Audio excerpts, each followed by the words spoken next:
about sex in new adult and young adult. Now, I've seen a couple of videos about this, and I sat down last night and I wrote out my notes, so please excuse me for looking down, but I wanted to stay on topic. Now, the reason I'm talking about this is someone was saying, I remember watching the GirlGirlBookworm talking about sex in young adult and how sometimes it doesn't even belong there. And she's right, sometimes it doesn't add to character growth, relationship growth. It's just random and it's thrown in there just to say, oh, there's a sex scene in there. I prefer when the discussion happens where the characters as a couple make the decision to have sex, or if they it's a natural progression of their relationship and they've already made the decision, they've already had to talk about being clean, about using condoms, being on the pill, all of that. Now, everyone's saying, oh, it's a new thing. It's not a new thing. I'm an 80s kid. I was born in 81 and I grew up in the 90s.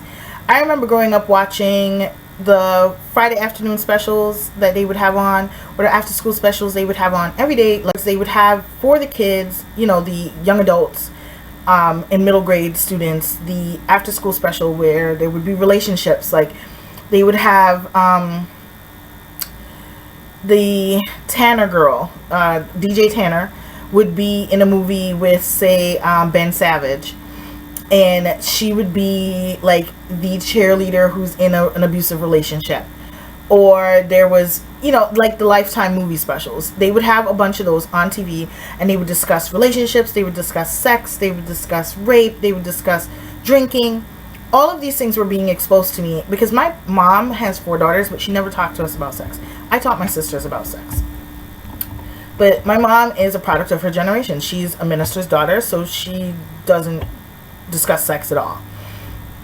Okay? And I don't blame her. That's her. She's a product of her generation. In my high school, they did not have sex ed. They had a health class, but that was for juniors. So freshman and sophomore, you kind of were out of the loop. And I had older cousins, so I was always hanging out with them and soaking in their information. So I knew quite a lot.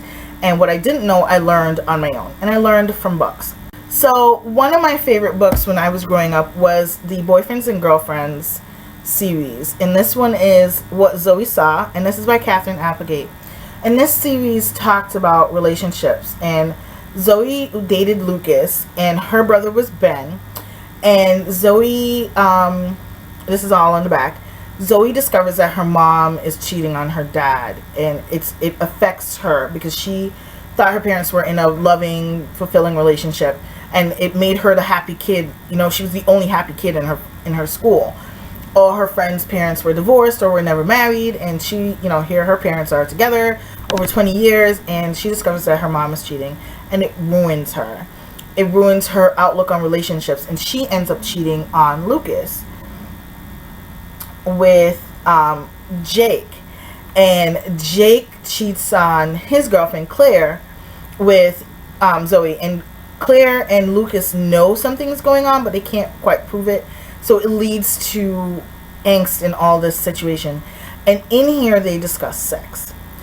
Zoe, she's a virgin, and Lucas, Lucas he had been the bad boy in school, so he was more experienced, but he was willing to wait for her. So they discuss sex in here. It made me being in high school so much easier because I knew I wasn't the only one who had these feelings.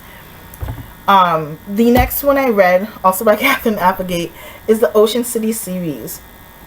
And this followed a bunch of kids that were freshmen and sophomore in college, and they would vacation in Ocean City. And this one is my favorite one because there's an interracial couple on the cover. I can't even remember their names right now, but I just remember loving this series because one of the most important scenes for me was they'd been dating for about a year, and they hadn't had sex yet because she's a virgin and he's a virgin. And they make the decision. They're staying in Connor is his name. They're staying in Connor's family's home in Ocean City. And the day they decide to have sex, they'd gone and bought condoms, and they come home, and they've made a decision. They're going to do it tonight. And his dad is there. and in his haste to get the package upstairs, the bag breaks and the condom falls out, and then his dad has a discussion with him about sex and the fact that he has condoms, which means he's being safe. I thought that was a wonderful conversation. It freaked him out, but it was a wonderful conversation. So that was Ocean City Shipwrecked. Next one I read, and this is called Freshman Dorm. And this one is Freshman Breakup. And then I have Freshman Temptation. And this basically followed 5 friends in a freshman dorm. 2 of them are roommates, and then the other 2 are roommates, and then one of the boys lives downstairs. And it's basically a co-ed dorm and all the shenanigans that can happen a freshman year in college. But I was exposed to so much because of this. Like, not overexposed, but given an idea of relationships. The fact that on college, relationships start quickly and end quickly. Friendships are made, friendships are broken. Things can happen. But there's so much more going on than just, the relationships that are going on and the angst that comes with it. And everyone else is doing it, but you're not doing it. So exposure to sex did not make me run out and have sex with every guy I met. Actually being able to read the different scenarios and learn about protection and see the after school specials. I'm one of those people that learn from other people's mistakes. So if I see someone else, particularly when I was growing up in the 80s and early 90s, HIV was a big thing. So I eventually learned that's not how it was transmitted. Like, you got it through blood, through sharing needles, you got it through unprotected sex. But like I said, when I was growing up, no one was discussing these things, so I didn't know. I think the aversion to sex in young adult and new adult is based on people's fear that being exposed to it will allow you to go out and do it. I read these books and I didn't run around and sleep with everybody. And like I said, I was informed, so I knew what was good and what was bad. I think, and people are might take offense to this, but don't. My thing is, this is from my experience. I think that by not informing our young daughters what is good sex and what is bad sex, we leave our children open to predators. I remember when AOL came about and chat rooms came about, my parents sat me down and talked to me about not giving my information to strangers, not talking about where I'm from, or agreeing to meet people that I didn't know on the interwebs. And I was like, okay, I understand. And then I saw afternoon specials that discussed it and discussed what happened. And I was terrified of being a kid that would disappear. So I never did that. But my parents had given me gave me information that allowed me to make my own informed decision. Personally, I believe by not arming our children with the information they need to know, by not telling girls what is correct and what is not correct, we leave our daughters open to being assaulted and for predators to pick on them. Then they're more likely to be picked on as an easy target by a predator. Then if you don't discuss what is consent, then like the fact that you're drunk isn't consent, the fact that you're passed out isn't consent, the fact that you used to have sex with them isn't consent, or the fact that you kissed them isn't consent. The fact that your friend has sex with his friend doesn't give consent. I think until we teach our daughters that and we teach our sons what consent is, you're going to have a high rate of rape. Because when we were in high school and I did a project on this of what constituted rape and why girls could be raped, the amount of guys that I thought were decent human beings that were like, well, if she didn't want to be raped, she shouldn't have worn that, or she shouldn't have come on to him and then said no, or she shouldn't have gone out on a date and let him spend all that money. And these are guys that have sisters. These are guys that open doors for you. These are guys that were decent human beings. These are good Christian boys. But because they'd never been taught what consent was, they figured, oh, well, if she said yes before, it was okay. Or, y'all made out 2 weeks ago, so it's okay to keep going, even though she might be saying no. she really wants it, but she's saying no just for whatever reason. Or if she's drunk, you guys went out and she got drunk, then it's okay.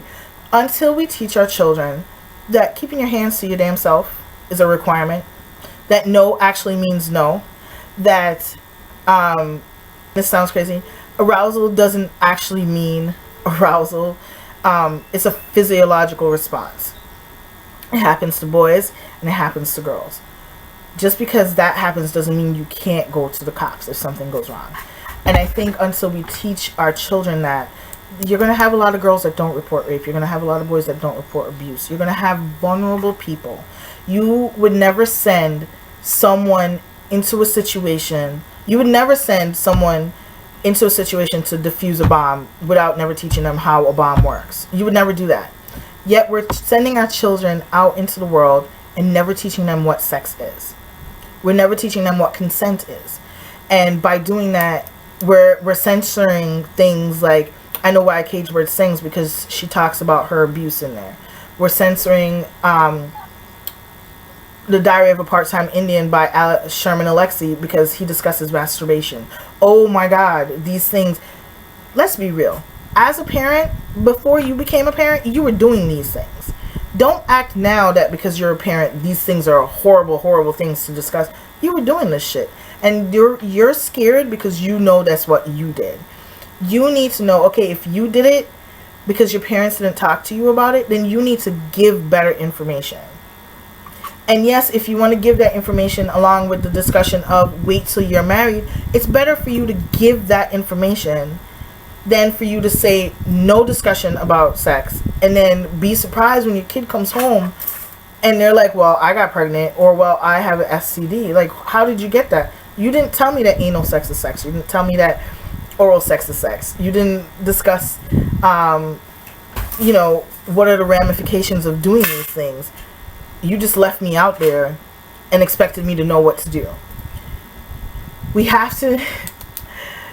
Tessa de Dubervilles is a classic book, but it discusses rape. Romeo and Juliet is a classic. And why did they die? Because they wanted to be together and their parents wouldn't let them. Let's discuss the fact that Romeo and Juliet were 14 and they'd met each other in 2 days and killed themselves within a week and took out like 5 or 6 people with them. Oedipus Rex, that was just wrong. But these are classics. Jane Eyre is a discussion about repressed sexuality. What happened? There's so many books that we grew up with that discuss sex in classics, but no one gets up in arms over classics because they're classics. No one ever questions those. But young adults, books that are written now, are questioned all the time and are challenged all the time. Why? What is it about sex that makes you uncomfortable? Do some of these books write unrealistic sexual situations? Sometimes. The lack of discussion about consent is what leads to rape culture. We have to be more open and we have to be more willing to have a proper discussion. That's all I have to say. I really think, this became kind of a rant, but I really think that people are trying to say that new adult and young adult now have sex in them. New adult has always existed. We're only just now giving it a title. Like I said, I was reading these books in the 90s, and these are college students dealing with the same situations you're reading about in new adult books. Just as graphic. There's talks about suicide, mental depression, you know, breaking up, hooking up, getting married, scare, pregnancy scare, AIDS, abortion. Everything you're reading about now, angst, the bad family situations, good family situations, not having enough money, working, anything that you have to deal with in college, anything that anyone had to deal with in college, it's all in here. And this is from 1991. Okay? The freshman series is Linda Cooney, written in 1991. And Boyfriends and Girlfriends in Ocean City, these are all from the 1990s. And these all discuss everything that's being discussed in New Adult. New Adult is not a new genre. It's just a little more popular. It's a new name. But it's always existed.